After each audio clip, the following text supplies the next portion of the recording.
He said that until 2 weeks ago, his mind was made up. He wasn't just leaving Juventus. He was going to retire altogether. He was mulling over the possibility of staying at Juventus to be groomed for some sort of executive role in the future. And then he says that he received an offer which really stimulated him, and which he found really enticing, and he certainly and then other offers came in as well. So, he's certainly mulling over the possibility of being back next year. But why leave Juventus, a team that he wears a crest in his heart, is through and through? I mean, realistically, how much can he offer other big clubs? And if it's just one more season, why not just live it out at Juve? Because I think we saw it this year, right? He's always, over the last 4 or 5 years, he's always, cup games and this game here and there, he always left it to his backup. This season, Wojciech Szczesny, who had been a starter before and who is considered a very good goalkeeper by Juventus, he played a huge amount of times, and I don't think Buffon's ever been in that situation where he sat so many times. So I think it was clear that from the club's perspective, they have decided to move on as well, and he says, I'd rather go somewhere else where fresh start. I might have a year left, I might have 2 years left, but I want to go where I can write a new chapter. All right, let's go to Julian, because one of the rumors that we are hearing is that PSG are interested in Gigi Buffon. Julian, do you know any more on that? Yeah, I was told again tonight that there was a lot of truth in that. They need a goalkeeper. They want a goalkeeper anyway. The problem they have is with financial fair play. They probably can't afford a Jan Oblak or Thibaut Courtois, because they also want a couple of other players in key positions, and they couldn't be able to splash another 200 or 300 million euros like they did last summer. So their hands are a bit tied up in terms of spending the money.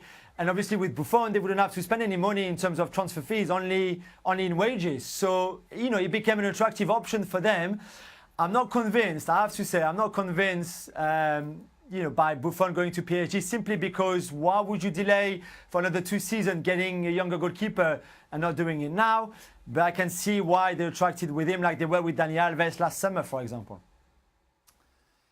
I hate to be disrespectful of Gigi Buffon, and I'm not going to do so. Steady, Gab's over there. I defer to the goalkeeper legend here, in Casey Keller. But what I would say is that if you watch Gigi Buffon over the last couple of seasons and objectively evaluated him as a goalkeeper, it was clear, no doubt about it, that his best days were behind him.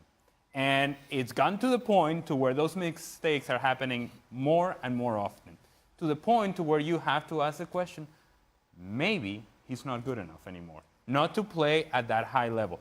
Is he a legend of the game? Of course. Has he been one of the best goalkeepers in the history of this game? Yes, he has. But we all get to a point to where it may just be time to turn the page, and he is at that stage right now. Casey, should he just hang it up once and for all now, instead of just flirting with the idea of coming back and playing? I think there's a difference between playing for the national team, playing for Juventus in Champions League semifinals, and maybe going somewhere else that you can just kind of play a couple seasons and be Gigi Buffon. But PSG, PSG is not the place to do that. Correct. That's not the place to do that. So if he really wants to play, I mean, obviously it depends on salaries. It depends on what he's asking for. If he just says, look, I want a different experience. I want to go somewhere. I want to be in LA. I want to be in New York. I want to be in China. I want to be in Saudi Arabia. I want to be somewhere to do something different. Great. But if he's saying, look, I need 10 more million to play another season, then I think Ali has a point. I think he's not at the top of his game to go to the top flight. I think also, though, let's not forget, 3 of the 4 goalkeepers of the Champions League semi-finalists were Sven Ulreich, Loris Karius, and Keylor Navas this year. So, I'm not saying goalkeeper's not important, but context.